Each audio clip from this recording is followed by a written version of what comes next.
you say you are really tested when everything is not looking well. And so for us, it has been quite exciting and trying to make sure that you still stay focused to bring meaning to the lives of the Kenyans that we serve.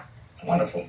We've been having a conversation about sustainability, social impact, and specifically the public benefit organizations.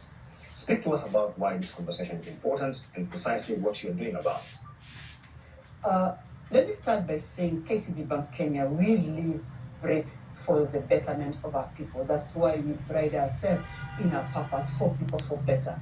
And each and everything, Julian, that you need to be doing, you need to ask yourself, how is it impactful to the people that you serve? How is it sustainable for the next 100 plus years? Because the people put through KCB, for it to have been in existence for over 128 years, had foresight. So the thing that we kept on reflecting and asking ourselves, reflecting on what's happening globally and the challenges we have currently, what are some of those sectors, segments that we can be impactful for the near future? And allow me just think about the first one, that is women in business. We are all aware that looking at the white-collar jobs, the market has shrunk. So for future, the kind of employment that will be there will come from MSMEs, business, be it agribusiness or trading business.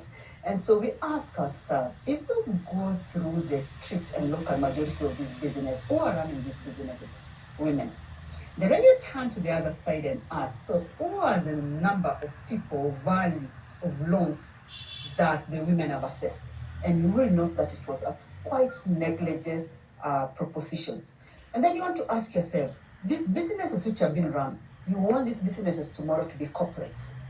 What are you doing to ensure that they are corporates of tomorrow and they are not among the history, the 85% businesses that collapse? Mm-hmm. And that's why we came in as KCB and we look at both financial and non-financial solutions. First of all, to strengthen the businesses that these women were running, and then second, to de-risk them so that they can actually access credit, and then finally, to expose them within the country, across the country, and globally, so that they can have markets throughout the planet. And then another key element was digital. Yeah. Then how do they market themselves globally? And that's now when we came in and we said, look at both financial and non-financial solutions, look at the entire ecosystem and ask how do we reinvent it, and then how do we scale it up for sustainability? So that's what drove us, because we are saying, if we continue doing things the way we are, and having an aspiration that these are the corporates of tomorrow, and not putting through any intervention to achieve that, then it will just be stories. Well, Anastasia, when you talk about the segments you're now targeting, retail, small and medium-sized businesses, many bankers will tell you these are credit risk-laden businesses. How do you calibrate your risk appetite there? Brilliant. And let me start by a story, first of all, that traditionally, banks have advanced credit based on landed securities. Now, we talked about women. Where I come from, and where majority of us come from, women don't own land.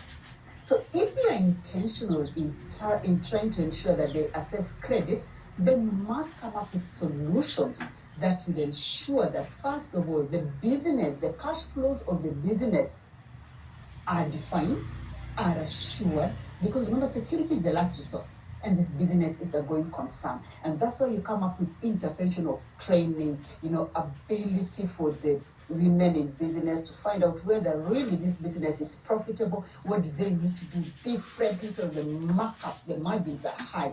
And then finally, take other securities which are not traditionally landed securities. But the most important thing is to de-risk through capacity building, through training, ensuring that they have markets, and then they are running their business in a profitable and profitable way, so that they are assured cash flows.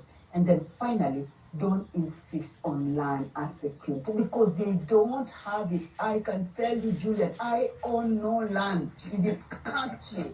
So you make it easy and you make it accessible for women to access credit. Second, we normally carry out workshops, clinics, and online training.